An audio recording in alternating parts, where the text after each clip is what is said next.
हमारे साथ अब Mahindra and Mahindra financial services के एमडी और सीईओ रमेश अय्यर साहब भी जुड़ रहे हैं। मिस्टर अय्यर, स्वागत है आपका। हम चर्चा कर रहे थे जिस तरह से नई सरकार के आने के बाद एक बड़े इन्वेस्टमेंट की बातें हो रही हैं और उसके चलते तमाम सेक्टर्स में काफ़ी हद तक उत्साह है। एनबीएफसी कंपनीज में भी हम देख रहे हैं कि शेयर में तो अच्छी खासी तेज़ी देखी जा रही है, लेकिन इस सेक्टर को क्या उम्मीदें हैं मिस्टर अय्यर, और क्या कुछ ऐसा खास आप देख पा रहे हैं अब तक की घोषणाओं में या मैनिफेस्टो में जिससे आपको लगता है कि आने वाले दिनों में एनबीएफसी सेक्टर के लिए अच्छी खबरें हैं? देखिए, सारा एनबीएफसी जो है वो खास करके जो है automobile, commercial vehicle, tractors, construction equipment, इस तरह के व्हीकल्स या इक्विपमेंट्स की फाइनेंस करते हैं। और कुछ एक साल या मे बी लिटिल मोर से हमने ये देखा है कि चूँकि ये ओवरऑल वॉल्यूम कम रहने की वजह से एनबीएफसीज की डिसबर्समेंट में भी कुछ फ़र्क ज़रूर इसकी वजह से आया है। सो हमारी पहली उम्मीद तो यही है कि जब इंफ्रास्ट्रक्चर की स्टोरी रिकमेंस होंगे, कुछ न्यू प्रोजेक्ट्स अनाउंस होंगे, तो ये सब इक्विपमेंट्स की जो रिक्वायरमेंट है ये ऑटोमेटिकली जो है इसकी डिमांड बढ़ेगी और उसका जो बेनिफिट है वो डायरेक्टली एनबीएफसी को मिलना ही मिलना है। सो ये उम्मीद है क्लियरली कि ऑटोमोबाइल सेल्स कुछ बढ़ जाए, इक्विपमेंट सेल्स बढ़ जाए। और हम ये वेट कर रहे हैं कि कमर्शियल व्हीकल में एक टर्न आ जाए कि काफ़ी टाइम से जो है कमर्शियल व्हीकल स्लो चल रहा है, एंड देन वी एक्सपेक्ट कि आगे चल के डेफिनेटली ये फर्स्ट राउंड में कमर्शियल व्हीकल्स की डिमांड भी बढ़ेंगे। तो ये क्लियर इनपुट या रिक्वायरमेंट है।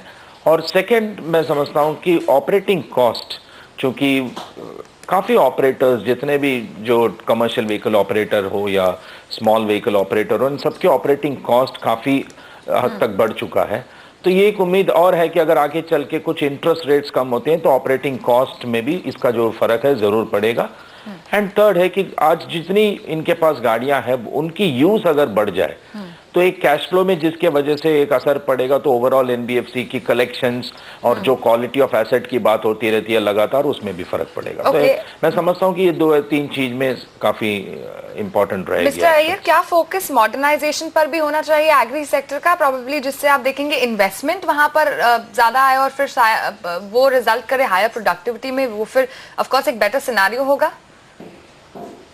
देखिए, क्लियरली मॉडर्नाइजेशन से अगर आप देखें कि फार्म में अगर देखें तो ट्रैक्टर सेल्स में बढ़ोतरी हो सकती है अगर मॉडर्नाइजेशन होता है। एंड सिमिलरली वेयर हाउसिंग में अगर इन्वेस्टमेंट होते हैं तो व्हीकल मूवमेंट में फ़र्क पड़ेगा। बट ओवरऑल मैं समझता हूँ कि एक सेंटिमेंट्स जो कुछ हद तक नेगेटिव थी वो अब पॉजिटिव होने लगा है, इवन विद सम अनाउंसमेंट्स की क्या होने वाला है आगे। तो मैं समझता हूँ सेंटिमेंट्स एक बड़ा कारण है। और दूसरा जो है, जैसे हम तो काफ़ी काम रूरल में करते हैं और रूरल सेंटिमेंट जो है मॉनसून से भी एक डिपेंडेंट रहता है। चाहे वो मॉनसून ओवरऑल ज़्यादा हो या नहीं हो, बट अगर टाइम पे हो जाए और वाइड स्प्रेड हो जाए तो मैं समझता हूँ the sentiments will become very positive. तो मॉडर्नाइजेशन तो डेफिनेटली एक रिक्वायर्ड फैक्टर है और एक अपॉर्चुनिटी भी है कि उसमें काम किया जा सकता है। एंड मैकेनाइजेशन होने से इक्विपमेंट सेल्स बढ़ेंगे and yields will improve, cash flows will improve। सबका एक जो है कंटिन्यूअस इम्पैक्ट रहता है हर चीज का जी। लेकिन कोई भी एक इम्प्लीमेंटेशन का हम ये नहीं देखना चाहिए कि इसका असर एकदम से हो जाएगा। I think we all should have patience. Mister Iyer, एक बात आपसे हम जानना चाहेंगे, चूंकि आपका जो बड़ा कारोबार है वो ग्रामीण क्षेत्रों में होता है, जो खबर आ रही है कि आंध्र प्रदेश की सरकार ने किसानों के कर्ज माफ करने का फैसला किया है। पहले भी ऐसा कदम उठाया गया था 5 साल पहले केंद्र की ओर से, अब राज्य सरकार ऐसा कदम उठा रही है। इसका क्या असर आप देखते हैं? क्योंकि बैंक के लिए कोई फैसला होता है, मुझे नहीं लगता कि जो कंज्यूमर है वो बहुत डिफरेंशिएट करता है, उसको लगता है कि उसके सारे कर्ज अब माफ हो जाएंगे, डिफॉल्ट्स बढ़ेंगे। देखिए, ये ऐसा नहीं होता है। अगर जैसे आपने बताया पिछली बार भी जब ये लोन वेवर वगैरह आए थे, वो जिस कस्टमर को ये लोन वेवर मिलता है वो तो मार्जिनल फार्मर्स होते हैं या वेरी लो एंड कस्टमर्स होते हैं। हम जिस कस्टमर के साथ काम करते हैं या बैंक अधिकतर जिस कस्टमर के साथ काम करते हैं वो एक बड़ी कस्टमर रहते हैं जो अपना मार्जिन मनी भी लगाते हैं इक्विपमेंट खरीदने में। और जिस कस्टमर अपना एक 20-25% मार्जिन मनी जिस इक्विपमेंट में देता हो, वो ये कभी एक्सपेक्ट नहीं करता है कि उसकी जो 75% लोन है ये माफ़ हो जाए। ये तो जो पर्सनल लोन्स लेते हैं या वेरी स्मॉल लोन्स लेते हैं, उनका ये उम्मीद हमेशा रहता है कि अगर हमसे नहीं होते तो कुछ ना कुछ हमको वेवर मिल जाए।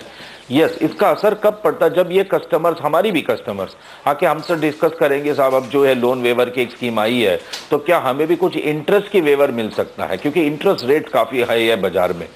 तो हम ये देखते हैं कि अगर जब कभी भी ऐसा कोई वेवर की जो स्कीम्स आते हैं, जो इक्विपमेंट बायर्स होते हैं जिसने अपना मार्जिन लगाया हो या जिसने 1-2 साल अब तक इक्विपमेंट ऑलरेडी यूज कर लिया हो, ये कस्टमर ऐसे एक्सपेक्टेशंस नहीं रखते हैं और ये सब लार्ज कस्टमर्स है, ट्रांसपोर्टर्स है, फार्मर्स है, इक्विपमेंट यूजर्स है, इनका ये कभी ये उम्मीद नहीं रहता है कॉन्ट्रैक्टर्स वगैरह के।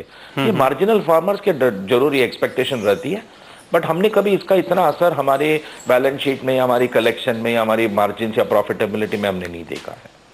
ओके, तो ये अच्छी बात है कि उम्मीद करेंगे कि आपके जैसे कंपनी पे इसका कोई असर ना पड़े, क्योंकि किसानों की आदत बिगाड़ने जैसी बात होती है, ऐसा काफ़ी सारे बैंकर्स का मानना है। बहुत बहुत शुक्रिया बहरहाल आप दोनों का ही हमारे लिए वक्त निकालने और इस चर्चा में शामिल होने के लिए, मिस्टर चौकसी और मिस्टर अय्यर।